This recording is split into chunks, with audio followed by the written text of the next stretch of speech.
नमस्कार. स्वराजच्या food section मध्ये आपल्या सर्वांचं मनपूर्वक स्वागत. आज आपण बघूयात एक पारंपरिक उन्हाळ्यातील वाळवणाचा पदार्थ, तो म्हणजे उडदाची वडी किंवा कळण्याची वडी किंवा बरेच जण त्याला कळण्याची आरोळी सुद्धा म्हणतात. याची रेसिपी. या वडी उन्हाळ्यामध्ये एकदा बनवून ठेवल्यात की वर्षभर केव्हाही याची भाजी बनवून खाता येते व ती अतिशय चविष्ट लागते. चला तर मग बघूयात आता याची कृती. उडदाची वडी बनवण्यासाठी पहिल्या टप्प्यामध्ये आपल्याला काय साहित्य लागते ते बघूया. 1 वाटी सालीसह उडदाची डाळ आणि 1 वाटी साल नसलेली म्हणजेच बिनसालीची उडदाची डाळ. आपल्याला वड्या बनवताना दोन्ही प्रकारच्या डाळी लागणार आहे, कारण तुम्ही जर धुतलेली डाळ घेतली तर त्याची टेस्ट एवढी छान येत नाही व तुम्ही जर पूर्णपणे ही काळी डाळ घेतली तर वड्यांचा रंग खूप काळसर येतो. म्हणून शक्यतो 2 डाळी घ्याव्या. तसं तर गावी पूर्णपणे ही सालीचीच डाळ भिजत घालतात व भिजल्यानंतर त्याची अर्धवट साल काढून टाकतात, पण बऱ्याच जणांना ती उडदाची साल काढणं कठीण वाटतं, त्यामुळे बेटर वे अर्धी अर्धी डाळ घेऊया. या ठिकाणी एका भांड्यामध्ये डाळ घेऊया. सालीसह उडदाची डाळ. तुम्ही बघू शकता या ठिकाणी मी दोन्ही अनपॉलिश डाळ वापरली आहे, कारण अनपॉलिश डाळीचीच टेस्ट खूप छान येते. यामध्ये पाणी घालूया व 2 वेळा ही डाळ स्वच्छ धुवून घेऊ. आता यामध्ये डाळ भिजेल एवढं पाणी घालूया व झाकण ठेवून साधारण 5 ते 6 तासासाठी ही डाळ भिजत ठेवूया. तुम्ही बघू शकता साधारण 5 ते 6 तासातच ही डाळ अगदी व्यवस्थित भिजली आहे व छान फुलली आहे. आता आपण यातील पाणी एका चाळणीमध्ये निथळवून घेऊया. या ठिकाणी ही डाळ निथळते तोपर्यंत आणखी काय इन्ग्रेडियंट लागतात ते बघूया. साधारण 15 ते 20 लसूण पाकळ्या, बारीक कापलेला कोथिंबीर, थोडंसं तेल आपल्याला कागदाला किंवा ताटाला ग्रीस करण्यासाठी लागणार आहे, चवीनुसार लाल तिखट, चवीनुसार मीठ, 1 टीस्पून बडीशोप, 1 टीस्पून जिरे. सर्वप्रथम मिक्सरच्या भांड्यामध्ये लसूण घेऊया, जिरे, सोप व अगदी थोडी डाळ घालून आवश्यकता असल्यास अर्धा टीस्पून पाणी घालून हे बारीक करून घ्यावं. तुम्ही बघू शकता यातील लसूण अगदी पूर्णपणे बारीक झाला आहे. उरलेली डाळ सुद्धा घालावी व आवश्यकता असल्यास 1 ते 1.5 टीस्पून पाणी घालून ही डाळ बारीक वाटून घ्यावी. अगदी खूप फाईन नको, पण खूप अशी जाडसर सुद्धा नको आहे.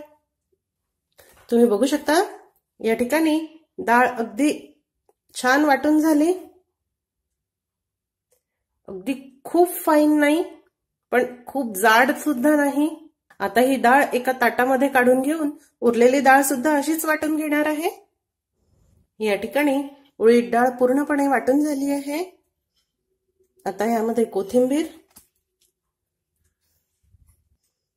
चवीनुसार मीठ, लाल तिखट हे करूया. हाताने हे मिश्रण थोडं फेटून घ्यायचं आहे म्हणजे उडीद वड्या हलक्या होतील. आपण यामध्ये सालीसह उडीद डाळ घेतल्यामुळे याचा रंग थोडा काळपट येतो, पण ह्याच वड्या अतिशय चविष्ट होतात व पौष्टिक सुद्धा असतात. हे मिक्स झालं. आता आपण ह्याच्या वड्या करून घेऊया. या ठिकाणी एका प्लास्टिकच्या कागदाला किंवा ताटाला थोडंसं तेल लावून घेऊया. अगदी किंचित 2 ते 3 थेंब तेल याला लावायचं आहे म्हणजे वड्या कागदाला चिटकणार नाही. आता पाण्याने हात ओला करायचा आहे. यातील थोडा थोडा गोळा घेऊन अगदी छोट्या छोट्या उडीद वड्या आपल्याला घालायच्या आहे. लक्षात ठेवायचं आहे खूप मोठी उडीद वडी घातली तर ती पटकन वाळत नाही.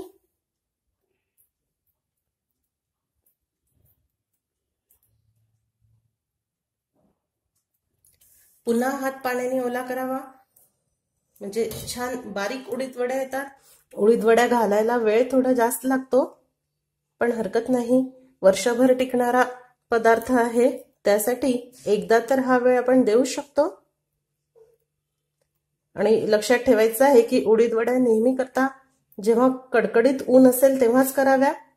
पावसाळ्यात किंवा हिवाळ्यामध्ये ऊन कमी असतं, अशा वेळी उडीद वड्या करू नये.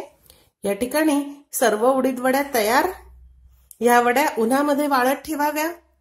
दुपारी वरची बाजू वाळल्यानंतर ह्याची साईड टर्न करून घ्यावी व त्यानंतर दुसऱ्या दिवशी ह्या वड्या एका पसरट ताटामध्ये काढून उन्हामध्ये साधारण 3 ते 4 दिवस कडकडीत ह्या वड्या वाढवाव्या. लक्षात ठेवायचं आहे की उडीद वड्या वाढवायला वेळ थोडा जास्त लागतो. उडदाच्या किंवा कळण्याच्या वडी तयार. तुम्ही बघू शकता उन्हामध्ये अगदी कडकडीत या वाळल्या आहे. ह्या वड्या कोरड्या हवाबंद बरणीमध्ये वर्ष ते 1.5 वर्ष सुद्धा सहज टिकतात. फक्त अधनमधन याला 1-2दा ऊन दाखवावं म्हणजे कीड लागण्याची भीती राहत नाही व आयत्या वेळी घरात जेव्हा भाजी नसेल तेव्हा याची पटकन भाजी बनवून खाता येते. पुढील भागामध्ये उडीद वड्यांच्या भाजीची रेसिपी मी तुमच्यासोबत शेअर करणार आहे. तुम्ही या वड्या नक्की करून बघा आणि तुम्हाला जर माझी आजची रेसिपी आवडली असेल तर रेसिपीला लाईक करायला व शेअर करायला विसरू नका. माझ्या चॅनलला सुद्धा नक्की सबस्क्राईब करा. अशीच एक छानशी रेसिपी घेऊन भेटूया स्वराज आर्टच्या पुढच्या भागामध्ये. तोपर्यंत चवीने खा आणि निरोगी राहा.